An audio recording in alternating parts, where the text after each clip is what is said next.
Well, look away if you're a Southampton fan, because today was not a good day for the Saints. Chelsea running rampant at St. Mary's. Janusz Michallik, a 6-0 blowout for the Blues.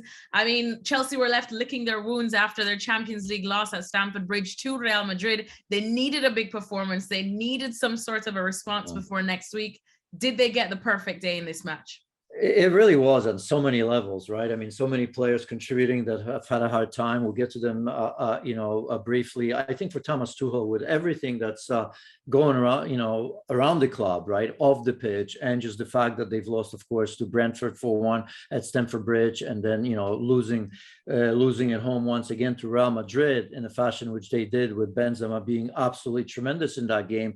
I think he knew that they needed something out of this game. On top of that, it's a Chelsea team that doesn't usually score that many goals, right? I mean, It's still a bit of an issue. Lukaku not available today. Noah Spilicueta tested positive for COVID just before the game. So, decisions to make. And Marcos Alonso came in, which I thought was a mistake against Real Madrid, putting Spilicueta in that position, I suppose, which I think Thomas Tuchel maybe admitted in a roundabout way. But, I think it's great for Timo Werner to finally have his day, and didn't look that way, by the way, if you watched it, and I know you did. The first few minutes, I mean, it hit the post like three or four times, and a crossbar, and first two chances in the third and 7th minute. I mean, it's so many chances today, but did score his 2 goals, and it was a perfect game for him, right? Because I mean, other than the fact that they've won 6-0, what else is there to talk about? But it's Timo Werner had his chances, missed a lot. I mean, but if you watch the goals he scored today, it was his game, right? When I watched him, I thought, well, this is Leipzig on the break with a lot of space in front of him. The goal that he scored from halfway line, basically on a run, running the goalkeeper.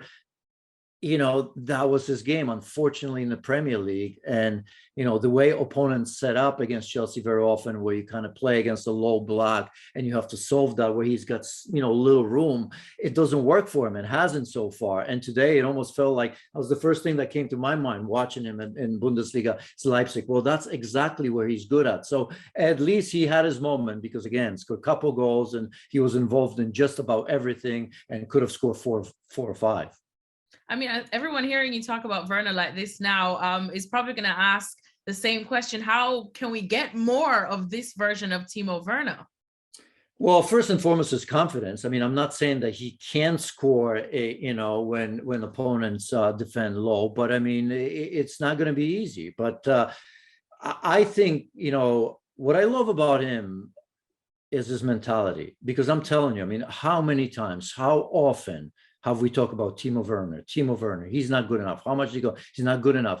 I've never felt that he ever gave up, right? Every game is the same. Even his body language, when you look at him, the work ethic is there. And that's not easy, because other players would fold. I mean, just let's look at his teammate Lukaku. Look how quickly he folded. I mean, he's folded, really. I mean, talking in the press and this, that, or the other. And here he is, Timo Werner. I don't know what ultimately is going to happen to Timo Werner with Chelsea. But I tell you what, every supporter, Chelsea or not, will appreciate what he does, because you know what? He goes out there, keeps on plugging away, keeps on working hard, even if he misses incredible chances, which, by the way, there were 2 or 3 that were incredible. I mean, he had 2 sitters, one maybe well saved, but still, I mean, he's got to put them away. Header from 3 yards out, it's the crossbar, and another one where it's well saved, and I think Havertz had to put it away. It was, Foster Fraser did absolutely everything in this game, and he still had no help. So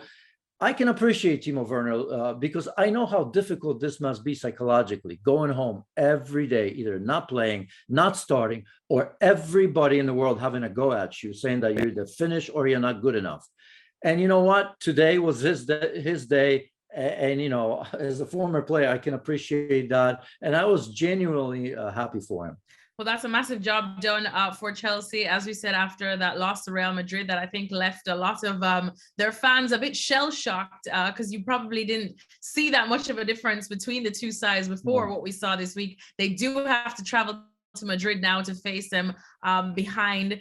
everyone will be trying to get some confidence from this match, even though people would say it's only Southampton, with all due respect. But psychologically, what does a win do like this for Chelsea heading into Madrid next week? Everything. I mean, it's so important. I mean, and it's also for Thomas Tuchel. It's nice to know that the team can bounce like this, right? I mean, it's a different frame of mind. You said, well, it's Benzema, it's Real Madrid, it's Modric, and it's not Southampton.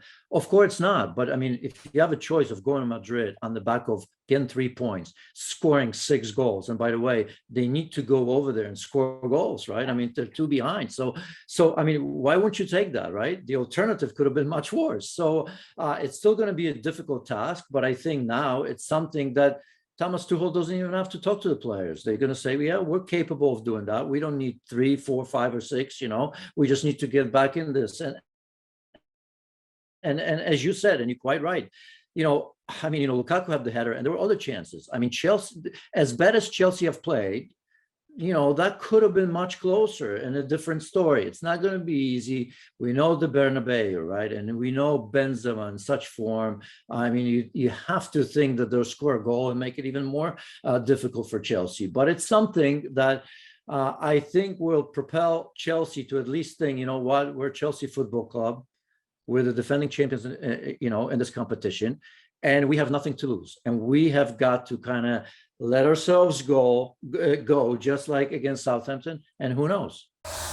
Thanks so much for watching ESPN on YouTube. And for more sports highlights and analysis, be sure to download the ESPN app. And for premium content and live streaming, subscribe to ESPN Plus.